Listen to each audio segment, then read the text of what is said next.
Sometime around 2004, in a local Christian bookstore, I came across a really unique book by Isaac Watts.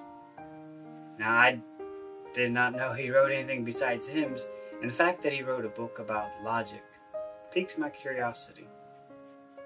And as I read the full title, I realized the importance of this book.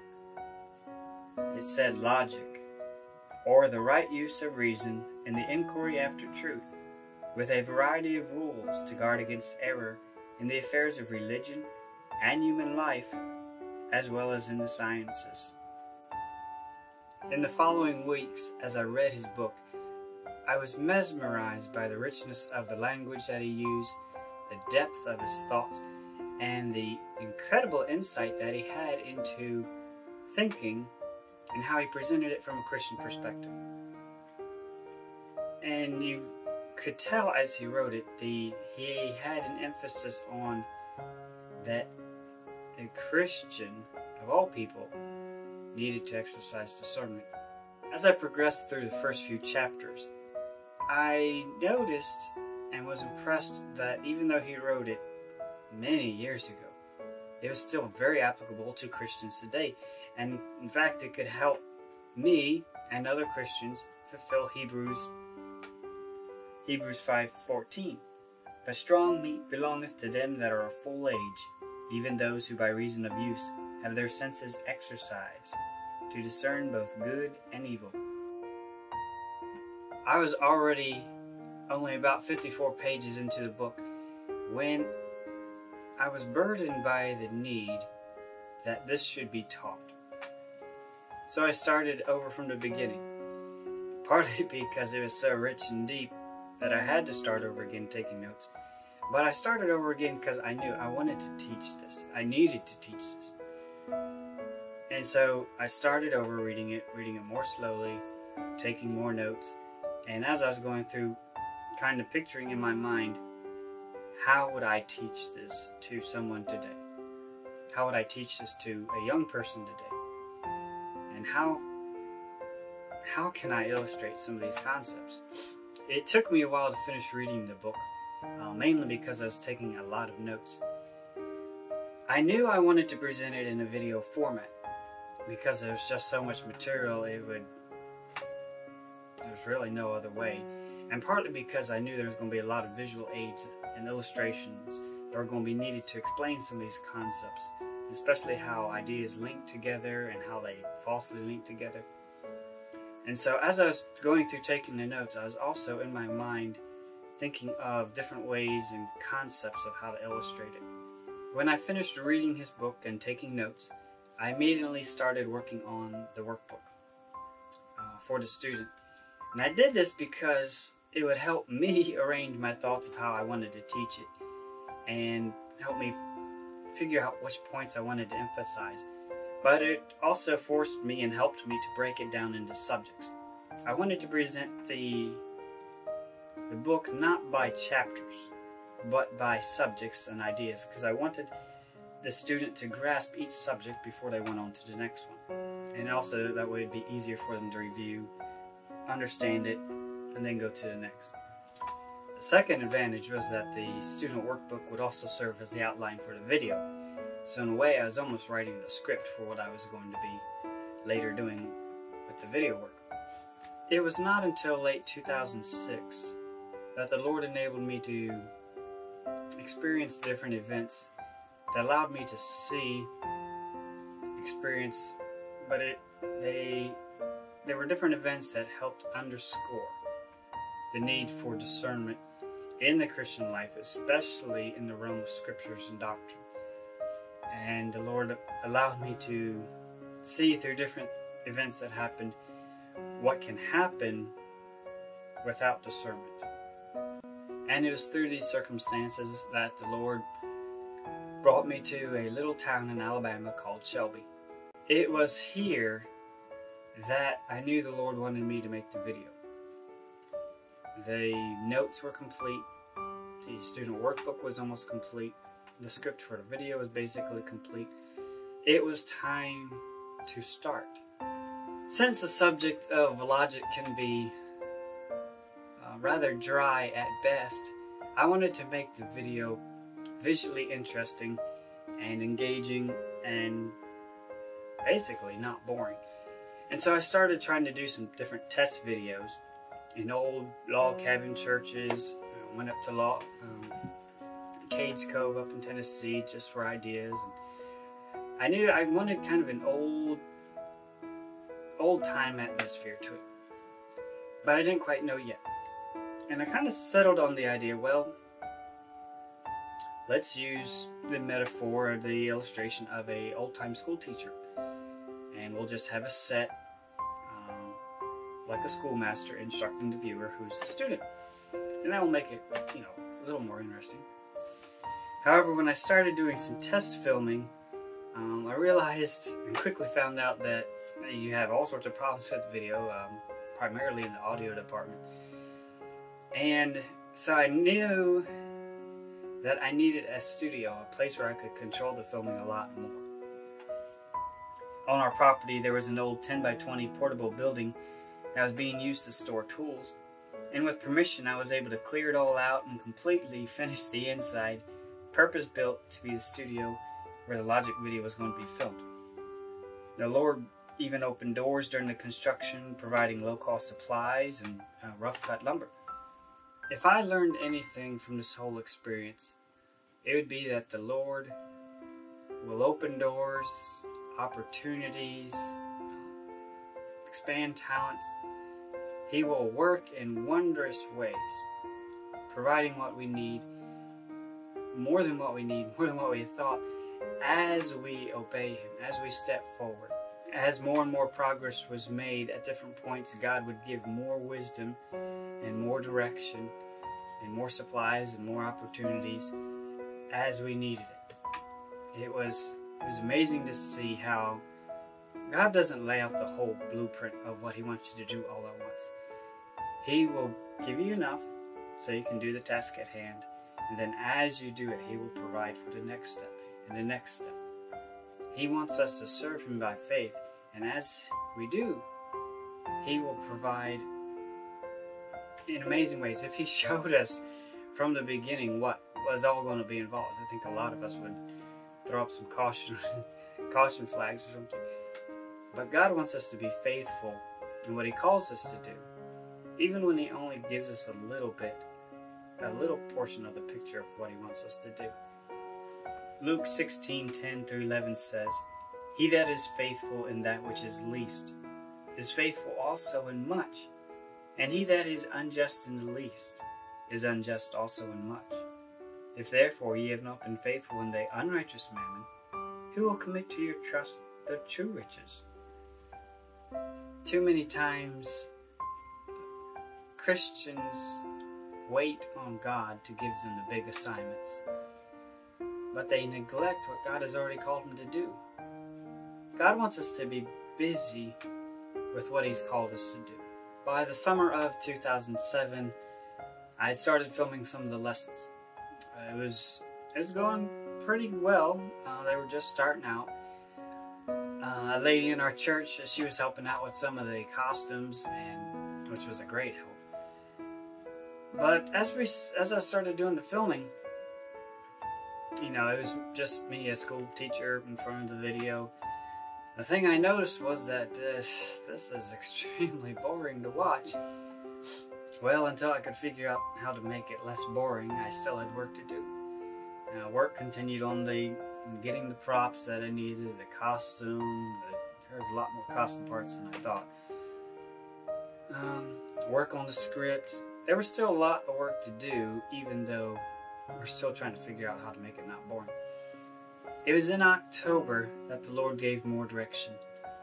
I was attending a local festival, and I met a couple of Revolutionary War reenactors. Here in Alabama, the Heart of Dixie, this is almost unheard of. Almost everyone is Civil War. Yet, this was the exact time period, or pretty close to the time period that I was filming and wanting to portray. I love Revolutionary War history and reenacting, so I joined them. It's a great way to learn more about the time period I wanted to portray. Well, at my very first reenactment event, I brought along my medicine chest. I love learning about herbal remedies, so I naturally had a number of herbs on hand already. With a little bit of research, I found out which ones they used during the Revolutionary War and how they used them, and made up my own medicine chest. It was an instant hit. I was nominated to be our group's surgeon's mate for my permanent portrayal. It was at this first event, during some quiet time, that the Lord gave some more direction. And He said to use the reenacting in the logic. Logic is like a medicine. It helps cure our faulty thinking. It was amazing because it's one of those things when the Lord tells you something or makes it clear to you, reveals it to you, it makes so much sense you kind of wonder, well, why didn't I think about this before? This makes perfect sense. And so as I was thinking on it some more and brainstorming, at this point the Lord kind of gave direction of, the perfect set for this would not be a school teacher's room, but it would be an apothecary. I thought made sense. And so I was like, well, I got a space on the property. I could build the front of an apothecary and maybe a little bit of the inside, maybe just one wall, and I could spice it up a little bit. By March 2008, I had started on building my apothecary storefront. We had a mostly open pole barn sitting next to the studio, so I made a wall between the poles. The poles would hold it up in front to make the barn look a whole lot better. Well, I was about halfway through roughing out the front when the Lord gave some more ideas. With just a little bit more work, you can make part of the inside for more variety. And with not too much more work, you can build another front next to the apothecary. Just call it an inn or something. That will give you more of a street for outdoor scenes. And that will give you more visual variety. I think you are starting to get the picture. Pretty soon it became a definite inn with a definite interior. It was interesting to see the way God scheduled it. As construction was finishing up or nearing completion on one section, He would kind of give direction for the next set and the next area. God would give direction, opportunities, supplies, props, costumes, all sorts of stuff when I needed it. Not before I needed it, not before I understood what to do with it. God gave it to me as I needed it. And as we serve God, He won't show us everything all at once, but He also won't provide everything all at once too. As we serve Him, as we're faithful, He will be faithful to what He has called us to do. And speaking of God bringing in things, this video project is directed at young people. It's because young people primarily, they need the discernment, but also young people turn into older people. And older people need discernment just as well. And it's easier, and you also save yourself a lot of grief if you learn proper discernment and critical thinking at a young age. Well, since this video is directed toward young people, it would be nice to have some young people in it. And that's when the Lord brought along two young boys from a church that I attend with, and they were perfect for the roles. And it's neat because they're brothers, but they don't look like brothers, so they're able to play unrelated people. And it's also nice that they were different ages too, because one was a teenager and one was a young person, and this allowed me to emphasize that this teaching can be applied for all sorts of different ages, and there's ways to teach critical thinking skills to young people and also teenagers as well, and young adults. Later on, the Lord worked it out so that some of the members from our reenacting group, they came and helped me with some of the filming that required multiple people, and it also provided a lot of props and costumes and things that I would not have been able to get by myself. But when the time came, the Lord opened that door. The Lord's hand was definitely in this project. He gave clarity for a lot of the visual illustrations. It takes a lot of thinking to prepare the illustrations for this. But whenever I came to a hard concept of, Lord, how in the world do I illustrate this concept here? The Lord would give direction. And many times it'd be like, oh, okay, yeah, that's the way we'll do it. The Lord helped with filming. We only had to do 2 retakes. There's a lot of things we could do better, for sure, but with the budget we had, we did pretty good. But of all things, we only had to do 2 retakes, and I find that incredible. Which I guess is easier, considering we weren't recording the audio, but still. It was exciting to work on this project, not just because it was fun. It was a lot of fun. It was a lot of fun to build it, to dress up, and maybe a little bit to do the computer work too. But it was fun, but that wasn't the main reason I enjoyed it. The enjoyment I got of it was that I knew this was going to change the lives of young people. Every time I built a wall or table or some other type of prop, I was thinking about how this would help someone visualize something or get into the movie or at least enjoy it a little bit better so they'd pay attention. Or when I'd be sitting at the computer for long hours at night doing editing, thinking of how many people would be watching this who have a desire for truth, who want to exercise their senses to discern between good and evil.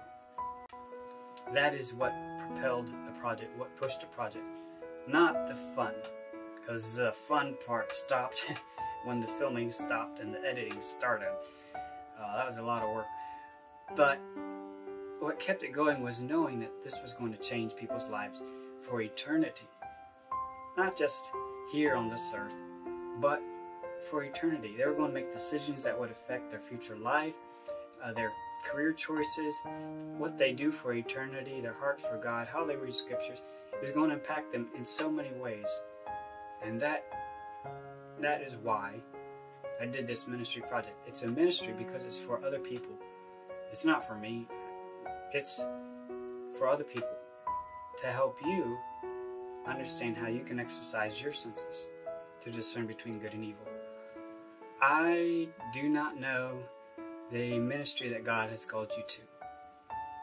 What I do know is that if God lays a burden on your heart and you see something that needs to be done, even if you don't know how to do it, if God lays a burden on your heart of this needs to be done, or this is an area that needs help, that is probably your cue card.